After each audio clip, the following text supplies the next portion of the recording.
Besides his own two sons, Joe and Owen, and of course Peter Straub, along with Stuart O'Nan, who else could put their hand up and say that they have collaborated with the great Mr. Stephen King 3 times? Well, I'll tell you, this author sure can.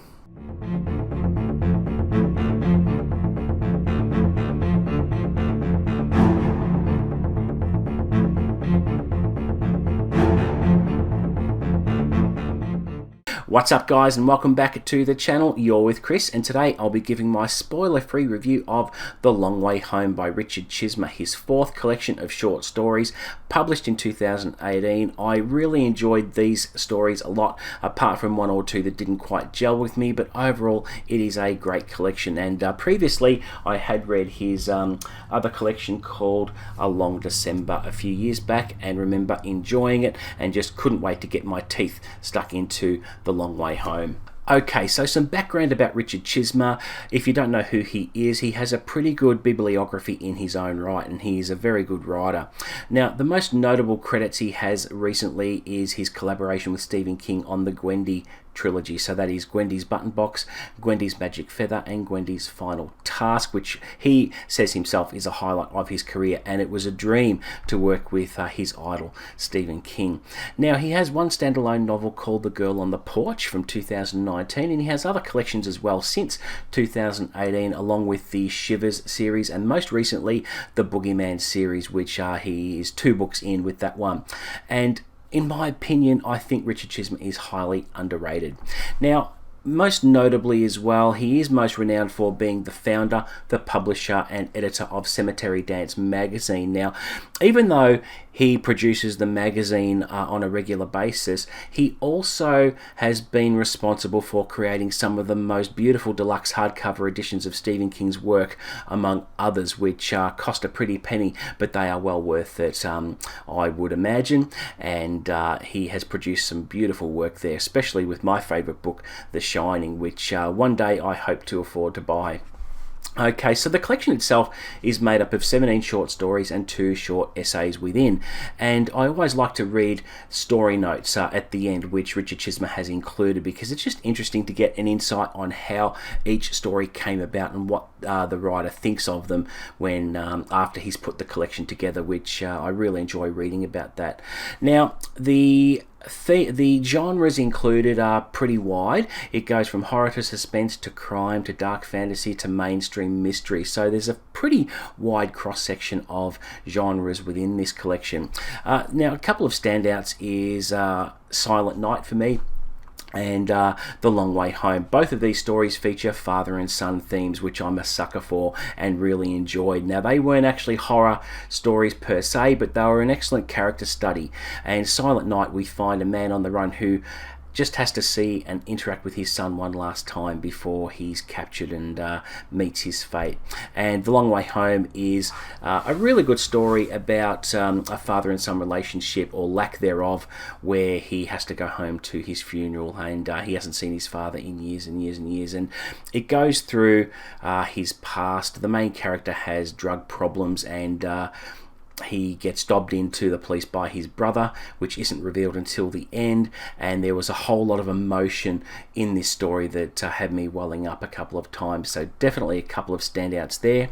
I also really liked The Man Behind the Mask, which is a serial killer story where there is a lone survivor that gets out, but she doesn't manage to save her another captive girl there, and she reaches out to the victim's mother, and they have a bit of an interaction there with a killer twist at the end, which is really, really shocking, which I didn't see coming. The Man in the Black Sweater is a really good one.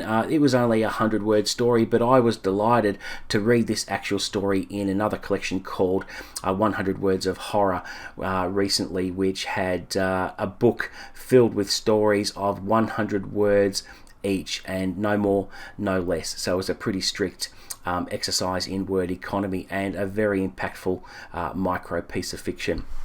Okay, now my favourite story of the collection is the novella, which is called Widow's Point.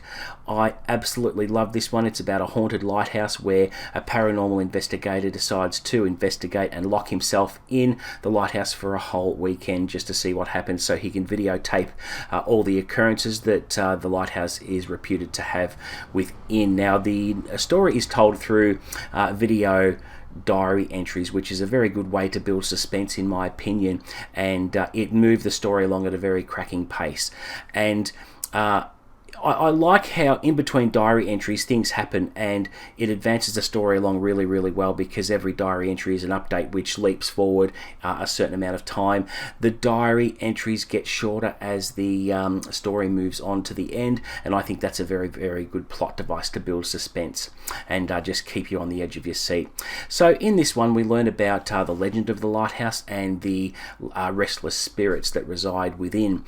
Now, all of it is mere hearsay, and the paranormal investigator just wants to get to the bottom of it. Now, interestingly, Richard Chizmar wrote this one with his son originally as a short story, so they collaborated on it and wrote it together. And after a little while, they thought, it's not complete. And his son thought the same thing. So they were both on the same wavelength there, and they decided to take it apart and rework it and turn it into a novella, which seemed to work really, really well, because obviously there was room for expansion, and I think that worked really, really well in this case. Now, I knew about the Widow's Point novella because it was on sale some time ago on its own, and I was so tempted to buy it because the premise looked really, really good. But you can imagine my delight when opening this collection up and seeing that Widow's Point was included within the collection, so it saved me buying it separately. I was really looking forward to reading it, and I was not disappointed, because it is really, really impactful about how someone can spiral into madness from these experiences within the lighthouse. I like how there are stories in this collection about two detectives. So there are several stories featuring these two characters which have been previously featured in other works of Richard Chizmar, which is really good, because I really like the multiverse aspect of that, because you're seeing these recurring characters popping up within Richard Chizmar's universe. And I believe he is considering making up a collection of just the stories that these detectives had appeared in, and may write a full feature novel as well featuring them, which is really, really good that he can flesh out these characters, and it occurs to him to write them, keep writing them, because the characters obviously stick with him and he wants to write more about them, which I think is great. So that was also a bit of a standout as well. So it's got that multiverse kind of flavour to it. But overall, the writing was superb. The two stories that didn't click with me were The Custer Files and Dirty Cops. So I just couldn't get into them, so I did skip those ones. But the rest of the stories were great, and if you're looking for a good collection to clean that palette after reading a chunker, look no further than this. You'll enjoy it, I guarantee it. So do yourself a favour, buy a copy of it, and you won't be disappointed, because the writing quality is absolutely superb, and the two short essays within are very, very interesting as well, because one describes, it's a tribute to Stephen King upon his turning 70, and the other one is about his father and his relationship, and how Richard Chizmar first got his start in Ellery Queen Mystery Magazine, where his father actually had a piece published. So I believe before Richard's father passed away, he was able to share with him that he got published in Ellery Queen as well, which is a really, really sweet moment. So those two essays were very good to read about, because it gives you a bit more depth into getting to know Richard Chizmar as an individual there. So that is it, guys, for my spoiler-free review of The Long Way Home. Thank you very much for watching. If you like and subscribe, I'll keep promising to deliver the best content I can. Offer up any feedback in the comments below, and I will always engage with you about that. But until the next video, guys, happy reading.